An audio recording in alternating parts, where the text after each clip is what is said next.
ये मनाजिर हैं मरीम नवाज के जो इस वक्त एहतिसाब अदालत से वापस रवाना हो रही हैं। उनके रिमांड में 14 रोज़ की तौसी कर दी गई है। अब से कुछ देर कबल एहतिसाब अदालत की जानिब से फैसला महफूज किया गया था। चौधरी शुगर मिल्स का ये केस है। अदालत ने मरीम नवाज और यूसुफ अब्बास के रिमांड में 14 रोज़ की तौसी कर दी है। अदालत का मुलजमान को 18 सितंबर को पेश करने का हुक्म भी सामने आया। इस मौके पर सिक्योरिटी के भी इंतहाई सख्त इंतजाम किए गए थे। एहतिसाब अदालत में चौधरी शुगर मिल केस जेर समात आया था। बात करेंगे बोली उसके नुमाइंदे मुनीर बाजवा से। मुनीर बाजवा, अपडेट कीजिएगा, मजीद रिमांड दे दिया गया है मरीम नवाज का?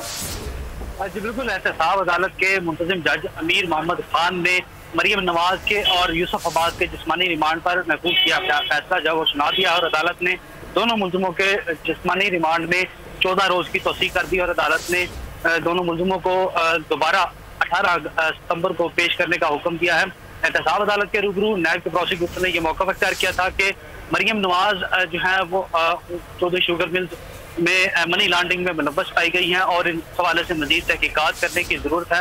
नायब के प्रोसिक्यूटर ने उनके 15 रोजा जिस्मानी रिमांड देने की इस्तदा की थी और यह भी मौका अख्तियार किया कि 1992 में चौधरी शुगर मिल जो है वो कायम की गई थी और उस वक्त मरीम नवाज को मेजर जो है शेयर होल्डर करार दिया गया था, जबकि साल 2015 में मरीम नवाज के वालिद मियां नवाज शरीफ के जो है चौधरी शुगर मिल में शेयर जहाँ वो अचानक बढ़ गए और वो भी मेजर शेयर होल्डर हो गए थे। और ताहम नवाज शरीफ जो है वो 2015 में वज़ीर आज़म पाकिस्तान भी थे और इस हवाले से भी तहकीकात करने की जरूरत है।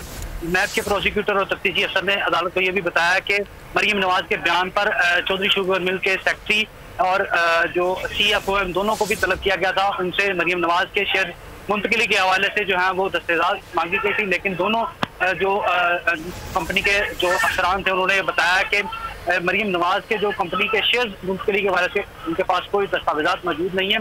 अदालत के रूबरू ये भी उन्होंने बताया कि जो मुत्तहिदा अवाराती जो शहरी है नसीर अब्दुल्ला लोता वो अप्रूवर बन चुके हैं चेयरमैन नायब के पास और इस हवाले से उन्होंने ये भी बयान दिया है कि उन्होंने चौधरी शुगर मिल के हवाले से कोई शेयर जो है वो खरीदे नहीं थे, ताहम उन्होंने शरीफ खानदान का कुछ रकम देनी थी वो उन्होंने अदा कर दी है।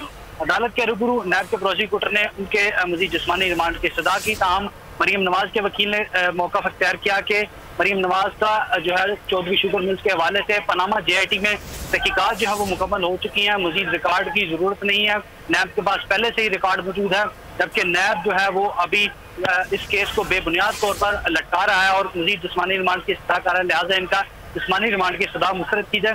तमाम कमरा अदालत में लीगी कारकुन वकला की जानिब से शदीद बदनज़मी देखने में आई और फाजिल जज की मौजूदगी में ही वकला जो है वो अदलिया मुखालफ और फौज मुखालफ जो है नारेबाजी करते रहे और एक भी लम्हे के लिए वो खामोश नहीं बैठे। हम खास तौर पर जब अदालत ने मरीम नवाज और यूसुफ अब्बास का 14 रोज़ा जिस्मानी रिमांड मंजूर कर लिया। मुनीर बाजवा, आप हमें इस हवाले से अपडेट कर रहे थे, आपका शुक्रिया। और इस वक्त अदालत के बाहर कैप्टन रिटायर्ड सफदर मीडिया से गुफ्तगू कर रहे हैं। खलो के पाकिस्तान बढ़ाया या कश्मीर भी मीडिया बचाएगा ते पाकिस्तान भी बचाएगा, पहले इन्हू बचाने की दुआ करो। बाहर गुफ्तगू कर रहे थे। आज चौधरी शुगर मिल्स केस में अहम पेशी थी। मरीम नवाज और यूसुफ अब्बास के जिस्मानी रिमांड में 14 रोज़ की तौसीक कर दी गई। नैब की जानिब से रिमांड की इस्तदा की गई थी।